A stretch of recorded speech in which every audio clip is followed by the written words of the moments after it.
La méditation était pour les pères une pratique de grand profit. Ils l'ont vécue et pratiquée jusqu'aux derniers jours de leur vie. Ainsi, Palade, l'auteur de l'histoire lausiaque, dit que Marc le moine savait par cœur l'Ancien et le Nouveau Testament. Vous imaginez un moine retiré au désert qui connaît par cœur l'Ancien et le Nouveau Testament. Que Héron récita par cœur devant lui les psaumes, l'épître de saint Paul aux Hébreux, le livre d'Isaïe en entier et une partie du livre de Jérémie, de l'évangile de Luc et du livre des Proverbes. Ruffin a également vu au cours de ses voyages de semblables exemples et en a témoigné.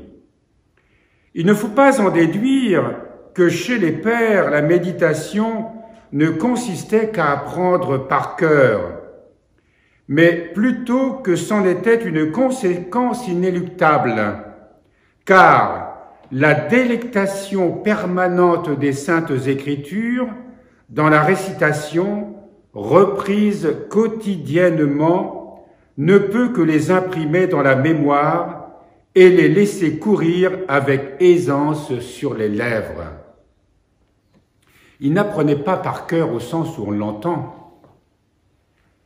Il ne s'agissait pas de se souvenir de ce qu'ils avaient lu ou de ce qu'ils lisaient chaque jour, mais c'était une parole qui était devenue vivante. Ils étaient devenus la parole. On constate que la persévérance du cœur dans la méditation des Écritures se traduit toujours par une infusion de vie véritable du cœur. Car la parole de Dieu, comme l'a défini le Seigneur, est esprit et vie.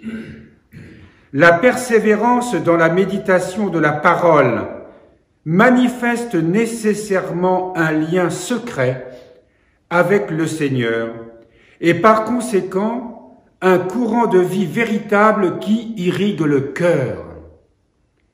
C'est intéressant d'entendre ce qui nous est dit ce matin, que l'Écriture se traduit toujours par une infusion de vie véritable dans le cœur, le fait de la méditer, de la réciter, comme nous faisons, nous, avec les psaumes, chaque jour. Inlassablement, nous récitons les 150 psaumes. Et cela produit une infusion de vie véritable dans le cœur si nous sommes attentifs et si nous le lisons comme nos pères savaient lire les Écritures.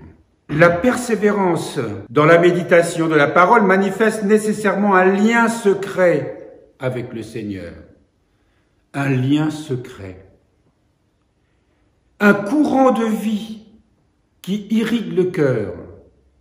Un courant de vie qui irrigue le cœur.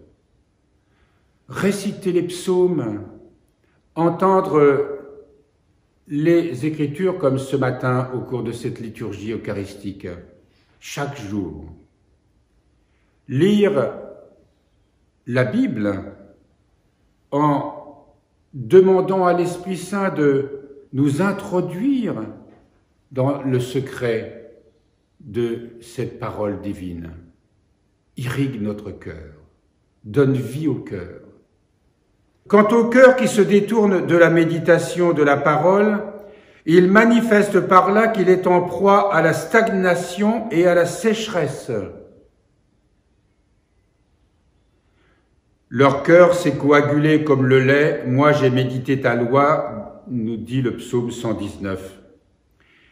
Il veut dire par là que la méditation de la loi de Dieu garde le cœur vivant, réchauffé au feu jaillissant de la parole divine, car la méditation englobe fondamentalement l'approfondissement permanent de l'esprit des Écritures et la recherche des vérités cachées derrière le commandement.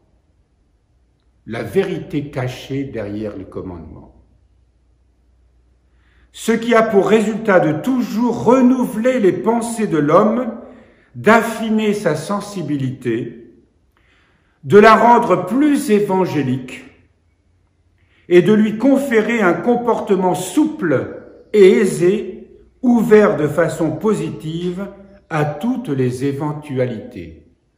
Ce qui veut dire que l'esprit de celui qui est irrigué, enrichi, animé par la parole de Dieu, nous libère et permet d'avoir l'esprit ouvert à la volonté de Dieu, aux suggestions, aux motions, comme on dit, de l'Esprit Saint. Et ainsi on peut se laisser guider.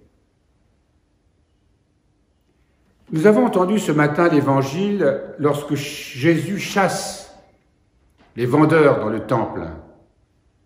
Il a cette expression, il reproche qu'il faisait de la maison de son Père un lieu de commerce. Est-ce qu'il n'en est pas ainsi de notre propre cœur? Nous l'encombrons de 1000 choses, de 1000 connaissances, parfois qui sont intéressantes, bien sûr. Mais elles nous voilent ce chemin de la méditation de la parole, comme les pères du désert nous l'enseignent ce matin. On est avide de connaissances, de choses nouvelles.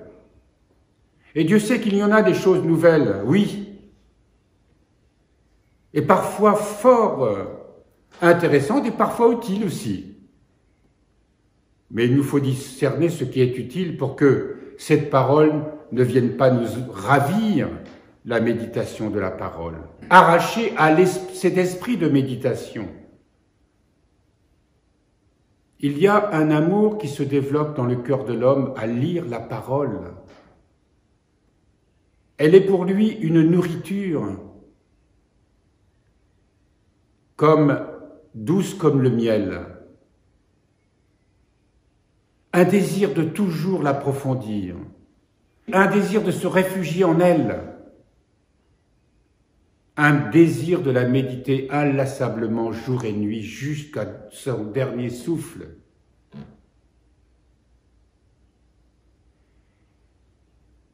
Ce qui nous est dit ce matin, durant ce temps de carême, doit nous inciter à reprendre, en dehors des offices même, notre psautier, ou de consacrer un temps à la lectio divina de la parole de Dieu. Il n'est pas nécessaire de lire beaucoup, il faut lire peu, mais avec amour, avec dévotion, sachant que chaque fois qu'on lit la parole de Dieu, Dieu parle à notre cœur. Et il ne s'agit pas de croire qu'il va illuminer notre intelligence, nous faire comprendre des notions que nous n'avions pas comprises tout de suite. Laissons agir la grâce de Dieu dans notre cœur. Laissons-nous conduire par l'Esprit Saint. Car ce que nous avons à découvrir n'appartient pas au monde des hommes. Il s'agit d'une révélation. La révélation de son amour, la révélation de sa vie qui peu à peu irrigue notre cœur, ouvre notre intelligence.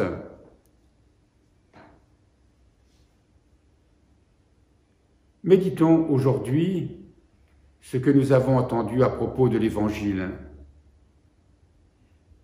Débarrassons le temple de notre corps, le temple de notre âme, de tout ce commerce qui l'encombre et qui nous empêche de rendre un culte véritable à notre Seigneur.